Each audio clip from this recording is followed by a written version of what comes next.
SLRC 8 level final cutoff analysis. এইবাৰ আনৰিজাৰ্ভত cut-off গৈছিলে মেনৰ ক্ষেত্ৰত কাটঅফ গৈছিলে 99.75 আৰু ওমেনৰ ক্ষেত্ৰত কাটঅফ গৈছিলে 89। এতিয়া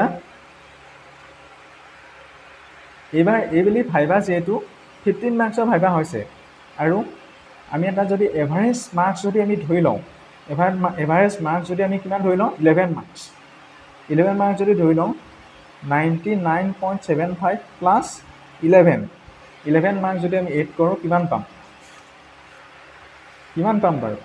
99.75 আৰু 11 মাৰ্কছ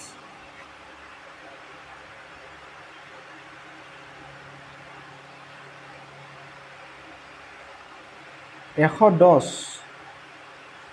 10.75 আমি কাট অফটো এবাৰ 8 লেভেলৰ কাট অফটো আমি কিমান পাম 110 পাম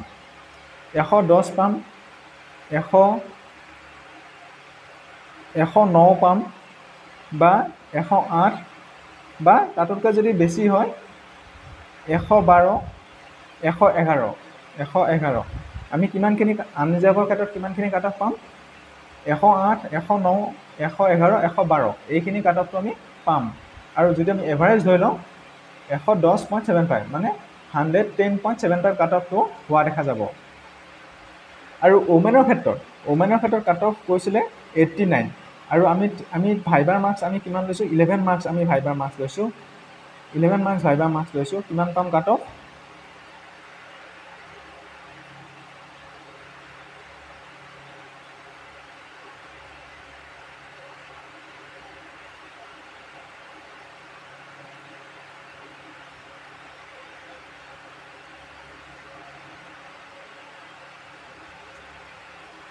আনৰিজাৰ্ভ ওমেনৰ কাট অফ হৈছিলে 89 আৰু আমি ভাইবাৰ মাৰ্কছ কিমান লৈছোঁ 11 লৈছোঁ আৰু 11 ল'লে কিমান হয় কাট অফটো কিমান হয় 100 হয়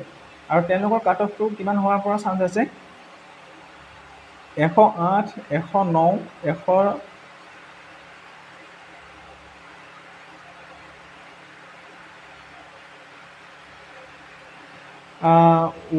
আনৰিজাৰ্ভ ওমেনৰ কাট অফ হৈছিলে 89 এইটো ৰিটুনৰ মাৰ্ক আৰু ভাইবাৰ মাৰ্কছ যদি আমি 11 মাৰ্কছ লওঁ তেতিয়াহ'লে কাট অফটো হয় 100 এতিয়া কাট অফটো আমি এনেকৈ ধৰিব পাৰোঁ 95 96 97 98 বা 100 ইয়াৰ ভিতৰতে কাট অফটো হ'ব ওমেনৰ ক্ষেত্ৰত ওমেন আনৰিজাৰ্ভৰ ক্ষেত্ৰত এইখিনিৰ ভিতৰত কাট অফটো হ'ব এতিয়া আহোঁ SC এইবুলি SCৰ ক্ষেত্ৰত কাট অফ যথেষ্ট হাই গৈছে কিমান কাট অফ গৈছে বাৰু 93.50 কাট অফ গৈছে যথেষ্ট ভাবিবলগীয়া কাট অফ গৈছে আনৰিজাৰ্ভতকৈ মাত্ৰ 6 নম্বৰ কাট অফ নম্বৰ কমৰ পৰা আহিছে SCৰ ক্ষেত্ৰত আমি কিমান লৈছিলোঁ প্ৰতিটো ক্ষেত্ৰতে আমি কিমান লৈছিলোঁ 11 মাৰ্কছ লৈছিলোঁ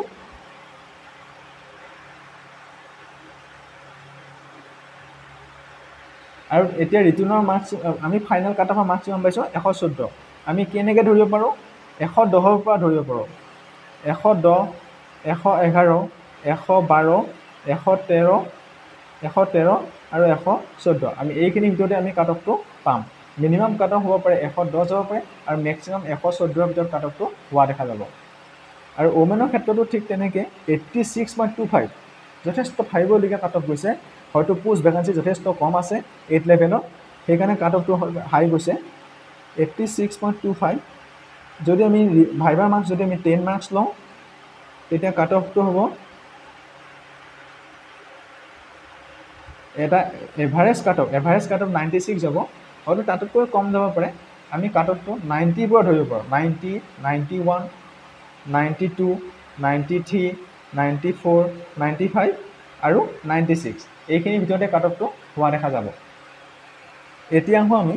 ST প্লেনৰ যিখিনি মেইন কেণ্ডিডেট আছে কাট অফ কৈছিলে 93.75 যে বহুতে কৈ থাকে ST প্লেনত যথেষ্ট কম কাট অফ যায় এতিয়া চাওক STৰ কাট অফ ইমান যায় মাত্ৰ OBCতকৈ বা আনৰিজাৰ্ভতকৈ 6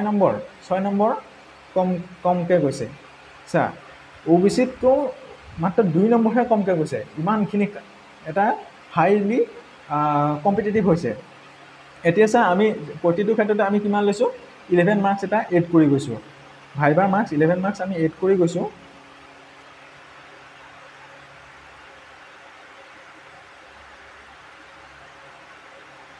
আমি কিমান পালোঁ 104 এভাৰেজ মাৰ্ক আমি 104 পাইছোঁ আমি কাট অফটো এনেকৈ ভাবিব পাৰোঁ 95ৰ পৰা ভাবিব পাৰোঁ 95 96 97 98 99 100 আমি ইয়াৰ পৰা আমি কাট অফটো আমি ধৰিব পাৰোঁ যদি ST প্লেনত পোষ্ট ভেকেঞ্চি আছে কাট অফটো ইমানৰ পৰা হোৱা দেখা যাব আৰু এভাৰেজটো ইমানৰ ভিতৰত 104 ভিতৰতে থাকিব 104তকৈ বেছি মাৰ্কছ নাযায় আৰু ওমেনৰ ক্ষেত্ৰতো কাট অফটো যথেষ্ট হাই গৈছে 84.75 কাট অফ গৈছে যদি ওমেন কেণ্ডিডেটজনে যদি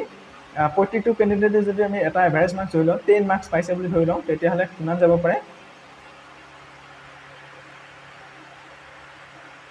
আমি এভাৰেজ মাৰ্কছ পাইছোঁ 94.75 কাট অফটো কিমান হ'ব পাৰে 92 পৰা ধৰিব পাৰোঁ 92 93 94 95 96 এইখিনিৰ ভিতৰতে তেওঁ মিনিমাম 92 হ'ব পাৰে আৰু মেক্সিমাম 96ৰ ভিতৰতে কাট অফটো হ'ব পাৰে এতিয়া আহোঁ আমি ST হিল যে বহুতে কৈ থাকে ST হিলত কাট অফ যথেষ্ট কম যায় এই চাওক এতিয়া ST হিলৰ মেন কেণ্ডিডেটৰ কাট অফ গৈছে 71.25 এতিয়া চা ST হিলৰ যিখিনি বাস কৰে ST হিলত তেওঁলোকৰ চা পঢ়াৰ ক্ষেত্ৰত যথেষ্ট এটা কম্পিটিশ্যন আহি গৈছে 71.25 এতিয়া তেওঁলোকৰ যদি ভাইবা মাৰ্কছ যদি আমি 10 মাৰ্কছ পাইছে বুলি ধৰি লওঁ বা 9 মাৰ্কছ পাইছে বুলি ধৰি লওঁ তেতিয়াহ'লে কিমান কাট অফ যাব পাৰে আমি 10 মাৰ্কছে ধৰি লৈছোঁ এটা বেছি মাৰ্কছ ধৰি লৈছোঁ আমি কিমান পাইছোঁ 81 পাইছোঁ 81 পাইছোঁ আমি এটা মিনিমাম আৰু মেক্সিমাম কাট অফ ধৰিব পাৰোঁ মিনিমাম তেওঁলোকৰ কাট অফ যাব পাৰে 77 মিনিমাম কাট অফ যাব পাৰে 78 যাব পাৰে 79 যাব পাৰে 80 যাব পাৰে 81 যাব পাৰে 82 77ৰ পৰা 82 ভিতৰতে তেওঁলোকৰ কাট অফটো এবাৰ হোৱা দেখা যাব আৰু ওমেনৰ ক্ষেত্ৰত ওমেনৰ কাট অফ গৈছিলে 61 61.25 কাট অফ গৈছিলে আৰু ভাইবা মাৰ্কছ যদি আমি 10 মাৰ্কছ ধৰি লওঁ তেতিয়াহ'লে কাট অফ কিমান যাব পাৰে বাৰু আমি মেক্সিমাম কাট অফ কিমান পাইছোঁ 75 এভাৰেজ কাট অফ কিমান 71 পাইছোঁ আমি এভাৰেজ কাট অফ 71 পাইছোঁ আৰু মিনিমাম কাট অফ আমি 65ৰ পৰা 65 66 67 68 69 70 আমি ধৰিব পাৰোঁ আমি 65 মিনিমাম কাট অফ ধৰিব পাৰোঁ 71 মেক্সিমাম কাট অফ ধৰিব পাৰোঁ ইয়াৰ ভিতৰতে কাট অফটো হোৱা দেখা যাব এতিয়া আহোঁ আমি SLRC 8 লেভেল OBC কেণ্ডিডেটৰ ক্ষেত্ৰত আহোঁ আমি মেনৰ কাৰণে কাট অফ গৈছিলে 95 কাট অফ গৈছিলে যথেষ্ট হাই কাট অফ গৈছিলে মেনৰ ক্ষেত্ৰত কিমান কাট অফ গৈছিলে 95 কাট অফ গৈছিলে 95.75 কাট অফ গৈছিলে আমি 11 মাৰ্কছ এড কৰিছোঁ চা আমি 50 মাৰ্কছ আছে 4 নম্বৰ আমি পোৱা নাই বুলি ধৰি লৈছোঁ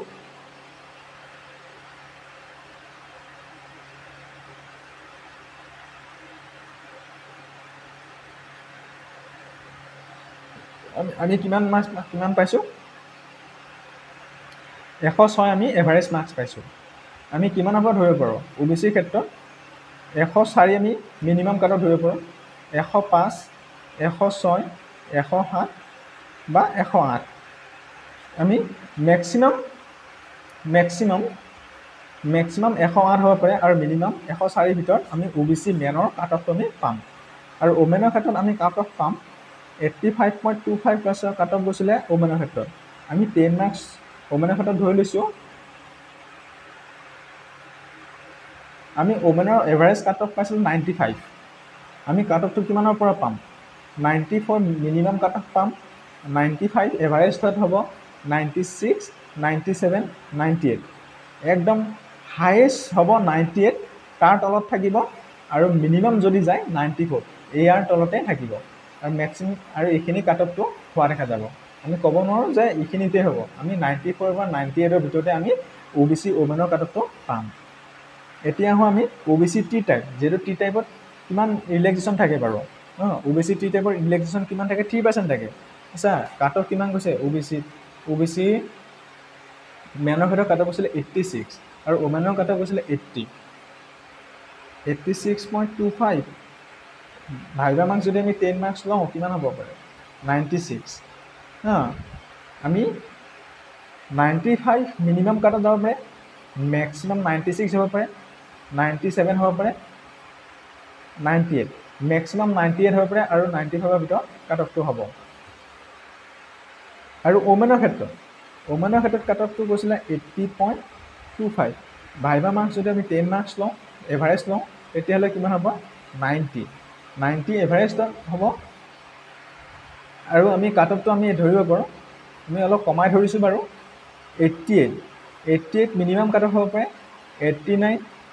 90 91 এইখিনিৰ ভিতৰতে তেওঁলোকৰ কাট অফটো হোৱা দেখা যাব মিনিমাম 88 হ'ব পাৰে আৰু মেক্সিমাম 91 হ'ব পাৰে বা 92 ভিতৰতে তেওঁলোকৰ কাট অফটো হোৱা দেখা যাব আৰু এইখিনি আছিলে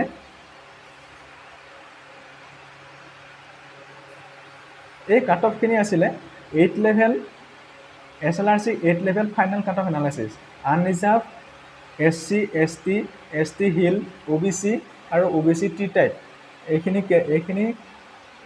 এই কেণ্ডিডেটসকলৰ এইবাৰ যিহেতু